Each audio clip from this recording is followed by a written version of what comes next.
2016 goes down as an unforgettable year for the world. Here in Kenya, many will remember it for the numerous mega scandals that hit public offices. KTN News presented a special report named Graft Paradise, which detailed all these corruption scandals. But aside from that, and aside from politics, there were other crucial and some great events that also took place in 2016.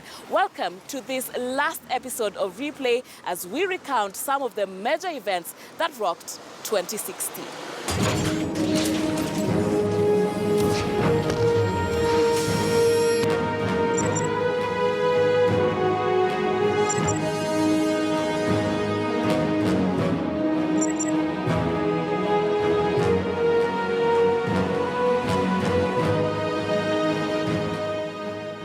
We begin with a catastrophe that saw 51 people dead when that 6-story building collapsed in Nairobi's Huruma estate.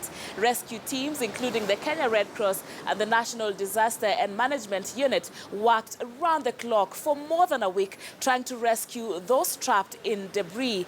This incident came after many such incidents and thus reawakening the conversation about the safety of buildings across the country.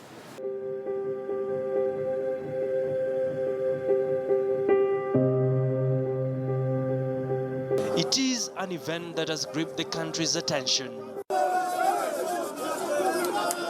From the presidency to the lowest echelons in society, innocent Kenyans befallen by a grisly incident that has since claimed 12 lives in what could have been prevented if early warning signals were adhered to. It didn't matter. I mean, if a building is on a road reserve, such a building from the audit, the only way forward is demolition. And I would like to just call upon, I mean, it's very sad in a scenario like this where you have innocent Kenyans who've lost their lives, you have people who have been injured, some have been maimed. That is also property that is lost. It is not the kind of thing we want for a development country like ours. If you look at the buildings surrounding the one which has collapsed, you can actually see with your eyes 2 or 3 buildings leaning on the side. We urge the county government, implement your bylaws.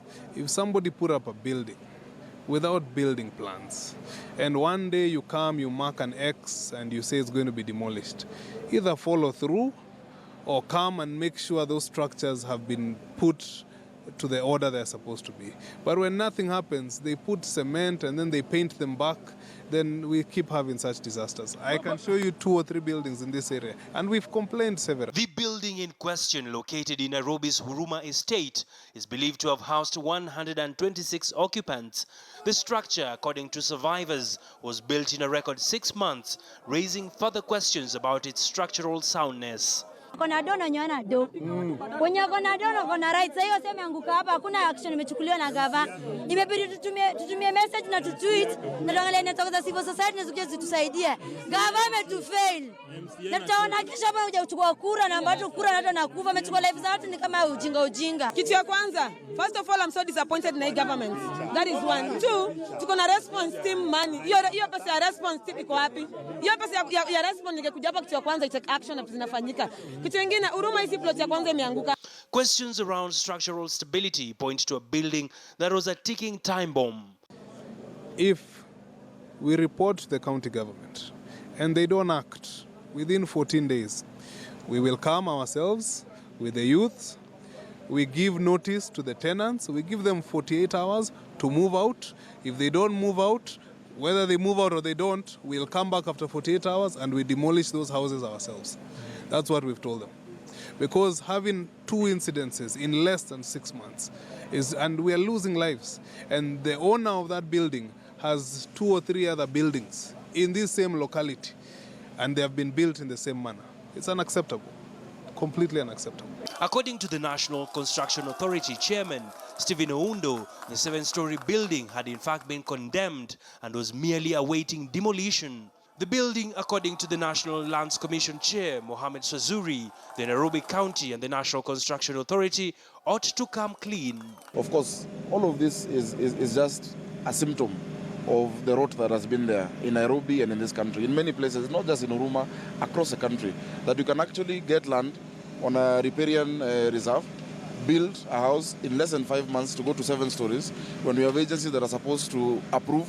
You have a National Construction Authority, you have the Nairobi City Planning, you have all of that, and yet these buildings still keep coming up. Now, our act is limiting in the sense that we do not have prosecution powers so that we can actually charge those. But I think with the good intervention of the highest office of this country and also with Parliament, if that can also be added to our mandate so that we do have the prosecutional powers. Had questions as to why, if the building was already earmarked for demolition, why had it not been demolished? It's the responsibility of the county government. It's not the responsibility of the Member of Parliament. But because the county government seems to be unable to implement the bylaws or to make sure that Kenyans are living in safe buildings, then myself, I will lead the youths of this area to take the law upon their own hands. And we will deal with the court cases, we will deal with any other nonsense that comes up, but we will save lives in the progress. Abi Agina, KTN News, Nairobi. But it wasn't all gloomy in 2016. Kenyan doctors earned a star in the Medical Hall of Fame after successfully conducting a rare kind of surgery. Now the whole world joined in congratulating the doctors at the Kenyatta National Hospital after successfully separating conjoined twins Blessing and Favor. Take a look. When they were born 2 years ago, their names Favor and Blessing would seem like an irony. The twins were conjoined in their lower backs and would live under medical observation for 2 years at the Kenyatta National Hospital. They've had to grow up side to side and not by choice. They were able to communicate in a certain way. They had generated a way of, like when they want to walk on one side, the other one would not resist, and then they would just go. They'd always turn around to reach one another, but they'd never seen one another face to face. And now their names have turned to be some sort of prophecy after a 23-hour surgery at the Kenyatta Hospital conducted by a team of 50 medical specialists turned out successful. It is the first ever surgery of this kind in sub-Saharan Africa, one that took 2 years to plan. Successful surgery reaffirms the great strides Kenya has made in the health sector. The twins' mother, Caroline Mutwiri, has finally seen her babies, each lying on her own. She's still coming to terms with this success. Sometimes niko na stress, nashindwa kuvumilia. Nikilia wanaona nalia, wanaanza kuniambia mama pole. Kenyatta National Hospital had to procure some equipment, including anesthetic machines and tissue expanders to facilitate this rare surgery, a procedure that cost 160 million shillings. The National Hospital Insurance Fund, NHIF, will foot the bill. The medical team is said to have done a number of dry runs and mock surgeries to prepare them for the surgery. First, I didn't have trust, but I would urge my fellow Kenyans to have patience with the doctors and to have trust with them. The twins are yet to meet following the surgery performed by 9 pediatric surgeons, 9 neurosurgeons, 10 plastic surgeons, 11 anesthetics, and more than 30 nurses. The twins are currently under observation at the hospital as doctors monitor the healing of their body tissues. They estimate that should they recuperate well, they would be discharged from hospital in a couple of weeks as 2 blessed and favored girls. Sharon Momanyi, KTN News. And no doubt this story had many tearing up, but that wasn't the end of it. 13 days later, the 2 girls, Blessing and Favor, would get to see each other's face for the first time. No words could possibly describe this moment, but Zinzi Kibiku attempted to. Nothing comes close to describing this moment. Blessing and Favor were once conjoined twins, having known each other straight from the womb and into this world, living together back to back, and still no clue of each other's face. But all that changed after 23 hours of delicate surgery by the Kenyatta National Hospital team. Today, the twins are facing each other for the first time. Today is 13 days since we did the surgery. This is the intensive care unit of Kenyatta National Hospital, and we are discharging the children now so that they can go upstairs and start playing. The journey of separating these twins started 2 years ago, and we have worked together with so many people, the public who are interested to know what is happening, the media, you yourselves, and the team who are here, who actually have held professionalism and ensure that they are doing the right thing without pressure. One at a time, the twins are moved from their previous ward at the ICU unit. Excitement and anxiety fill the corridors of the hospital as their beds travel from one floor of the building to the next. She's calling you. Their mother, Caroline Mukiri, right by their side, assists to move the bed. The first time since we did the separation, we're also very excited that they are going to meet each other. They are going to be sharing the room and possibly cracking their jokes as children who have grown up together. The 2-year-old twins have no hint that this day reflects their very own names. Blessing and Favor finally meet. Their big brown eyes stare at each other, and within that moment, a sense of joy, calm and relief settles. According to the head of pediatric section here at Kenyatta National Hospital, Fred Kambuni, it will take close to 14 days until the twins are able to be discharged and taken home. But until then, it really depends at the rate at which the twins, Blessings and Favor, are able to recover. Zinzi Kibiku, KTN News at Kenyatta National Hospital. And it was an absolutely proud moment for KTN News and Standard Group. Tonight we celebrate Asha Mwilu and Rashid Idi. The CNN MultiChoice African Journalist 2016 Awards saw the best of the best journalists gather at the Kalaha Convention Center in Johannesburg, South Africa, with 38 finalists hoping to win awards in 14 categories and ultimately the top prize, the CNN MultiChoice African Journalist of the Year Award, the most prestigious award for journalists on the continent. And KTN carried the day.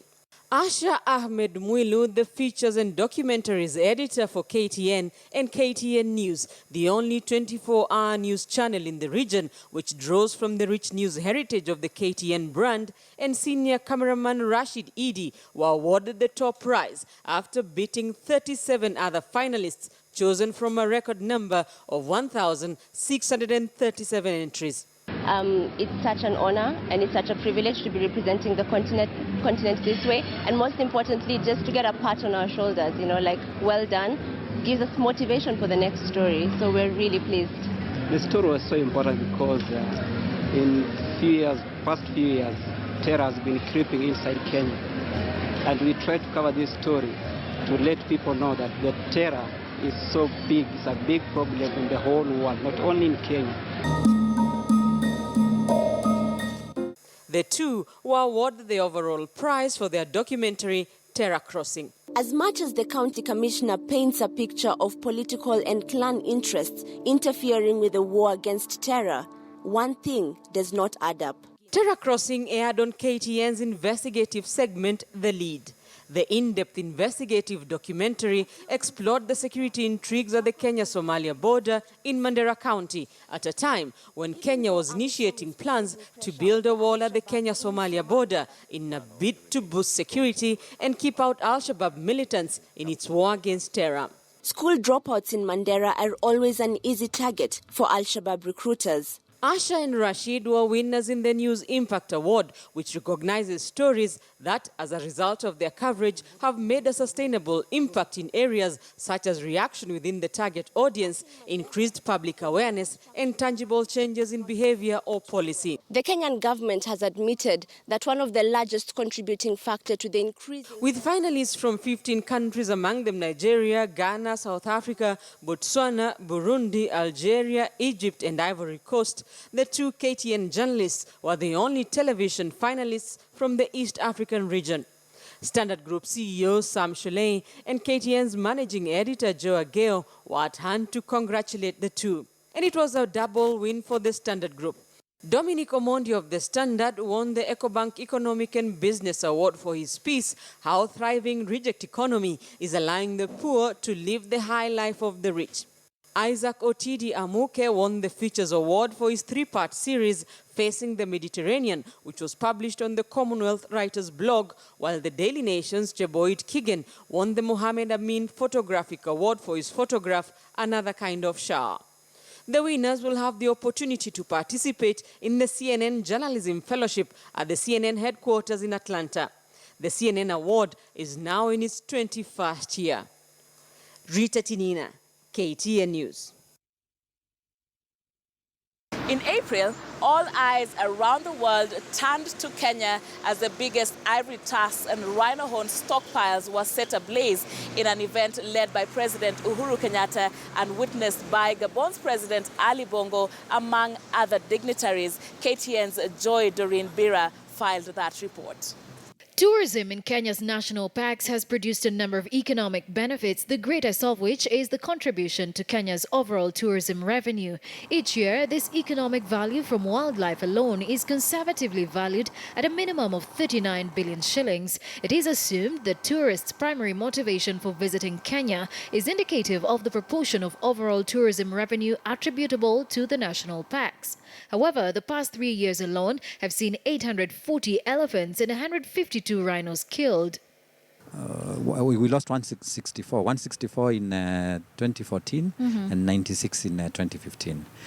The rhinos, we lost 35 in 2014 and we lost 11 in 2015.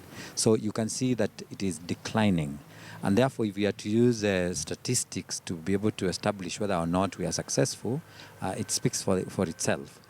On the 30th of April 2016, 105 tons of ivory tusks and 1.35 tons of rhino horn shall be destroyed at Nairobi's National Park in what is expected to be the biggest stockpile destroyed the world over, to send a message that ivory has no intrinsic value except to the elephants themselves. While Kenya's tourist numbers have dropped from 1.8 million in 2011 to 778,771 in 2015, losing wildlife heritage would be a double tragedy for a country whose bigger chunk of foreign exchange comes from wildlife tourism. It contributes approximately 14% of the GDP. In addition to that, it is a sector that has a multiplier effect on several other sectors. Tourism has created over 259,700 jobs in the conservative valuation and over 367,500 jobs in the liberal valuation. And so for Kenya and other wildlife-rich nations need to implement measures to guard this source of foreign exchange, including initiatives such as the ivory ban. Joy Doreen Bira, KTN News. And staying with the issue of conservation, KTN's Timothy Otieno highlighted one of the biggest demonstrations in the country, pitting environmentalists against the constructors of the multi-billion construction of the standard gauge railway. Now, the environmentalists were arguing that the construction of this railway through the national park would be undermining the world's only national park in a city. Take a look. Conservationists and wildlife activists at it again. This time protesting the commencement of the second phase of the standard gauge railway meant to hive off more acres of the prestigious Nairobi National Park. The group, angered by an announcement made earlier this week by the Kenya Wildlife Services that a rail bridge would be running across the historic Nairobi National Park when round 2 of construction of the multi-billion shilling project begins. Only last year, the Kenya Wildlife Services signed a pact with the Kenya National Highways Authority, ceding nearly 90 acres of the park to the southern bypass, which has since been completed. Conservationists estimate that another 200 acres of the park will go to the railway project if the government goes ahead with its plans. Placards, chants and street protests. This is what is slowly becoming synonymous with the standard gauge railway, especially when it comes to the construction passing through the Nairobi National Park. But the question is, will these demonstrations yield any fruit? And this time, will their voices be heard? Unataka kunipa petition ama mnatakaje? Voices that they consolidated into a 5-page petition written to the country's head of state, urging him to consider their concerns that the park was slowly losing its fight to infrastructure development in the country. Right now, as we speak, Chinese are already building a station. They are already drilling boreholes. They are already excavating even a whole tunnel at Niangong. This without any consultations with the landowners or any public participation by the public as provided for by the Constitution. But the KWS management says that the demos are premature and that construction is yet to receive the green light, only that an environmental impact assessment is set to begin. Part of the process of the environmental impact assessment will be a number of public fora where everybody will be able to express their views. He says that we are going to negotiate or talk to the Kenya Railways. But what we are telling him is the community, the Maasai community, gave up that land for conservation. And they are the custodian of this park. So if they send us Kenya Railways, that means they're just shifting goalposts. We will not agree to that, and we want KWS to give us a satisfactory answer. The plans announced on Tuesday this week indicate an assessment that would affect a stretch of more than 6 kilometers into the park, with a bridge expected to pass across the park, dividing it into two. This is our heritage, a national park, the last national park in a cosmopolitan area. If we destroy this, we are showing everybody that it is okay to touch any other national park or any other wildlife sanctuary. And for this, I say no. Last year, conservationists staged similar demonstrations after the Kenya Wildlife Service and the Kenya Railways agreed to annex a section of the northern side of the park to avoid huge costs that would have been incurred in form of compensation had the railway passed through its original route of Athi River and Mulolongo. That battle was lost in the courts, but the bigger war of saving Kenya's oldest wildlife park is far from over. Timothy Otieno, KTN News. Now, the many would remember the man coming up next as Bungoma's James Bond. This is after he clinged on a helicopter after the body of Jacob Juma arrived in Bungoma in May for burial. Now, many wondered why Saleh Wanjala, yes, that's his real name, would risk his life for such a cheap thrill. Take a look.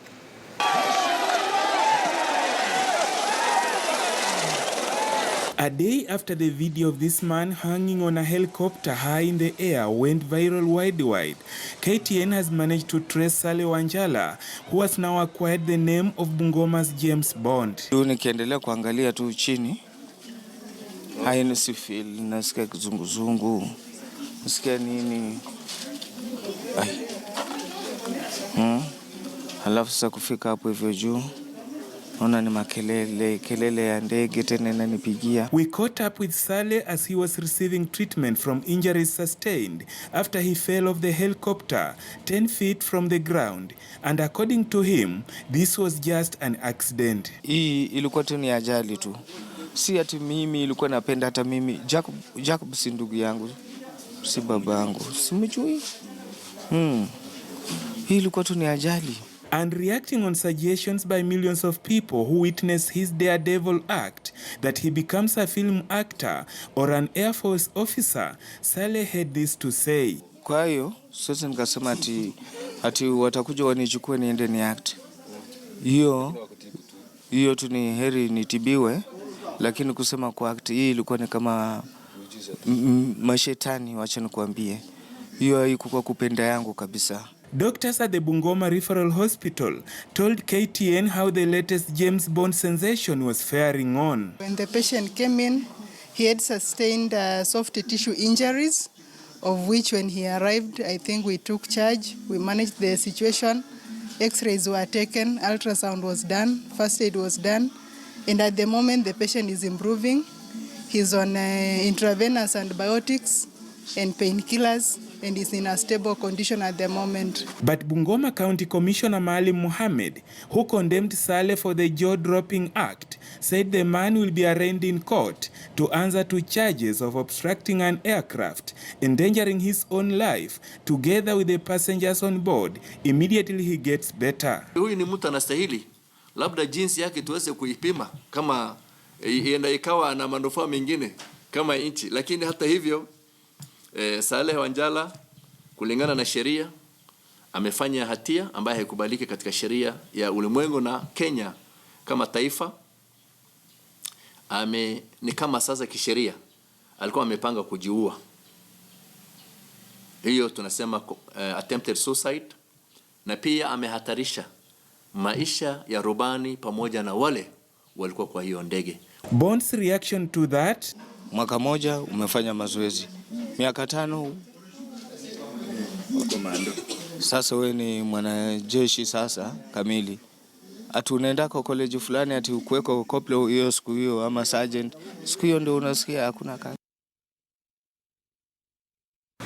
Unemployment in Kenya continues to cause frustrations among the youth in the country. Now, this year, we saw 2 Kenyan youth take to the street, raising placards indicating their qualifications in a bid to get employment. Patrick Muthomi and Rakiel Kaoka eventually managed to get employment, but what they also did is put focus on the issue of unemployment in the country. Take a look. Rakiel Kaoka is all smiles as she reports to her new place of work. Her desperate search for gainful employment turned successful when she received that long-awaited call from the Youth Entrepreneurship Development Fund. I appreciate so much from the CEO, top management to everyone at the Youth Enterprise Fund. Yeah, I appreciate so much. Yeah, and I feel great. Also, I appreciate those guys from different companies that gave me offers. But I chose this one because I think it's the best offer so far. We learned about Raquel Ogake Kaoka's case from KTN News. The story was covered and it moved us as the Youth Fund because we learned that there's a daring lady who went to the street to advertise herself and look for a job. So from KTN we learned about it and then we moved in to assist. Raquel grabbed the attention of many people when she took to the streets asking for a job using a placard. She is an economics and finance graduate from Kenyatta University. We'll give her some engagement for 3 months at some nice package to assist her meet some immediate commitments. But most importantly, we are taking her through some counseling session so that she comes back to herself and as we prepare for a long-term solution for her. We have a systemic opportunity, let me call it, to review our education curriculum so that we are not producing people who are wired for the job market necessarily, but who have an option of going into the enterprise track. Raquel's case came weeks after a similar one by one Patrick Muthomi, who was also searching for a job using placards along Muthaiga Road. He too was lucky to get a job after his story was aired on KTN News. But the question many would ask now is, must all job-seeking youth take to the streets to get jobs? The Youth Fund was created purposely to empower the young people. We do this empowerment through lending. We support their business thinking, and out of that, they are able to create themselves jobs. The main intention is that we need to have the young people to be job creators as opposed to job seekers.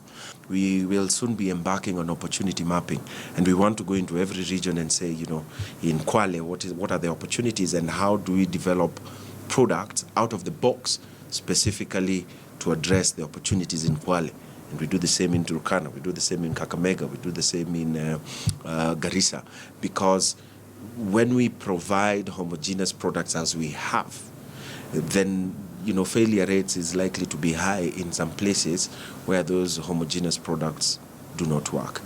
It is estimated that 1.2 million fresh graduates are churned into the Kenyan market every year, with job opportunities created yearly being just about 500,000. And as Raquel gets comfortable in her new office, about 700,000 fresh graduates would be looking to get job opportunities, or, as the institution is urging, entrepreneurship opportunities too. Sharon Momanyi, KTN News. In 2016, we have also seen some people behaving badly. Remember Deputy President William Ruto's pilot? Remember him verbally abusing a female police officer?